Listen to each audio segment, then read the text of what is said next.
예, 안녕하십니까. 저희들은 더불어민주당 소속 국회의원들이고요.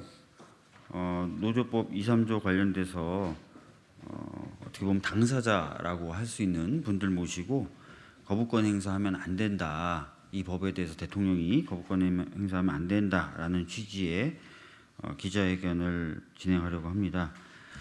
배춘환 우리 노란봉투 캠페인을 처음으로 제안하셨던 분 말씀 먼저 듣도록 하겠습니다. 이 봉투는 노란봉투 캠페인할 때 사용됐던 봉투인데요. 노란봉투법이 시행되기를 바라는 분들의 마음을 담아서 읽도록 하겠습니다. 윤석열 대통령님께 저는 10년 전 겨울에 한 통의 편지를 썼습니다. 해고된 노동자들에게 수십억 원의 손해배상이 청구됐다는 기사를 본 후였습니다.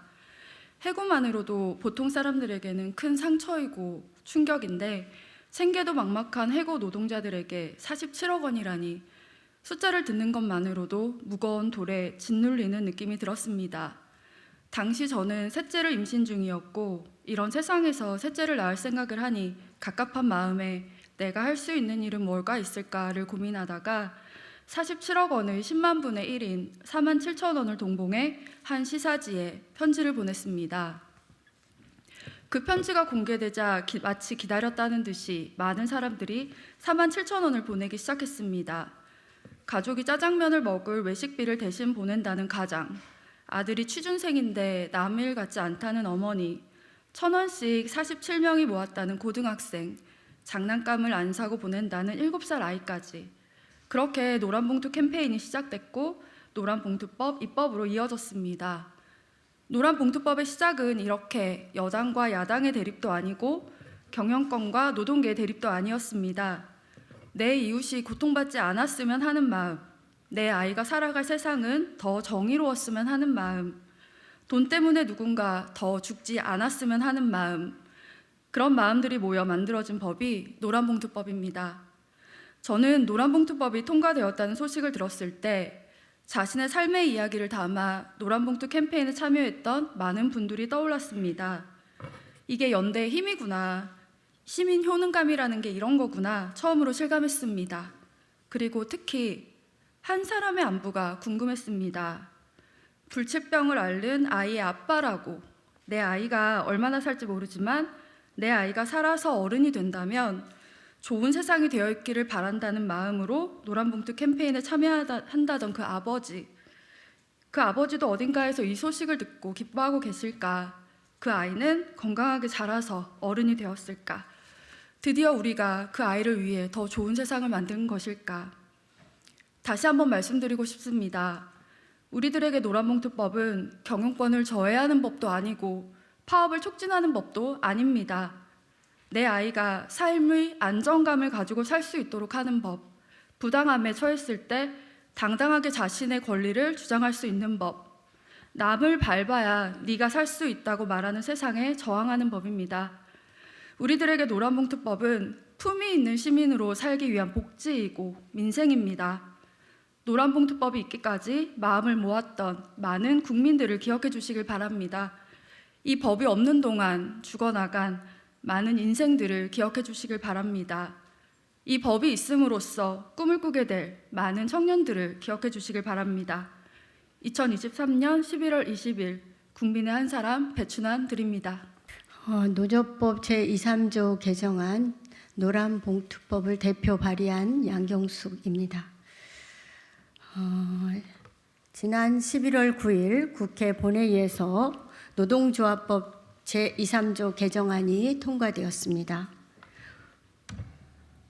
헌법 제33조는 노동자는 노동조건의 향상을 위해 단결권, 단체 교섭권, 단체 행동권을 가진다고 규정하고 있습니다.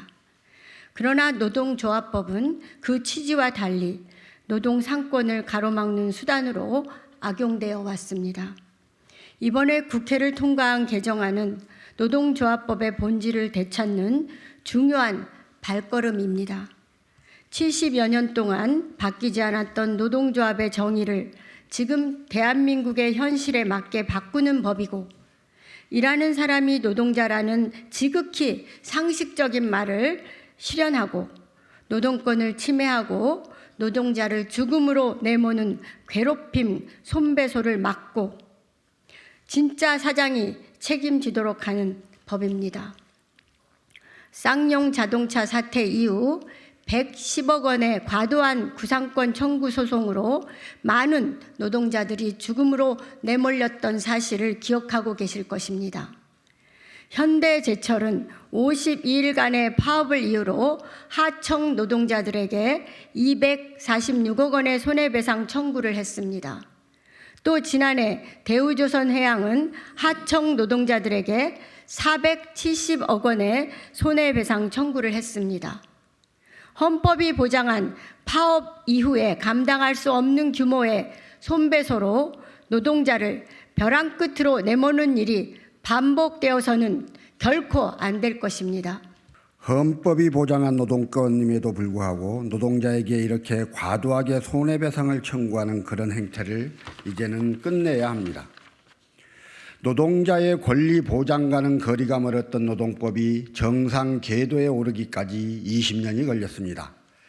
지난 20년은 사용자와 교섭할 수 없어 노동자로 인정받기 위한 기다림의 시간이었습니다. 노조법 개정안은 길게는 지난 20년, 짧게는 작년부터 전 사회적 토론을 거쳐 사회적 합의를 이룬 법입니다. 그간 국민의힘은 논의가 부족하다거나 토론이 더 필요하다며 시간을 끌어왔지만 우리 사회와 국회는 끝없는 대화와 토론을 통해 사회적 합의를 만들어 왔습니다. 대법원마저 국회에서 근로자 개인에게 과도한 배상 책임이 부과되는 것을 막고자 하는 입법 취지에 공감할 수 있다는 의견을 밝혔습니다. 이번에 국회를 통과한 노조법 2, 3조는 수많은 전문가들과 시민들이 함께하여 치열한 논의와 토론을 거쳐서 여기까지 왔습니다.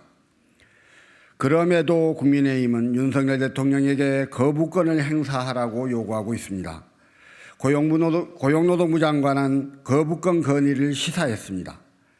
윤석열 대통령에 경고합니다. 국회와 국민을 무시하는 거부권 행사를 다시 한번 반복해서는 안 됩니다. 제2요구권 행사를 통해 노조법 2, 3조 개정을 무산시키는 것은 비정규직 노동자들에게 말할 권리를 주지 않겠다는 것입니다. 일하는 국민을 무시하면서 어떻게 모두를 위한 대통령일 수 있습니까? 일하는 노동자의 권리를 짓밟고 어떻게 민생을 외칠 수 있습니까? 성실하게 일해왔던 노동자 그리고 노동자의 권리 보장을 함께 요구해왔던 시민들의 분노를 부를 수밖에 없습니다. 지금 당장 노동자법 개정안을 공포할 것을 다시 한번 촉구합니다. 2023년 11월 20일 더불어민주당 을 지키는 민생실천위원회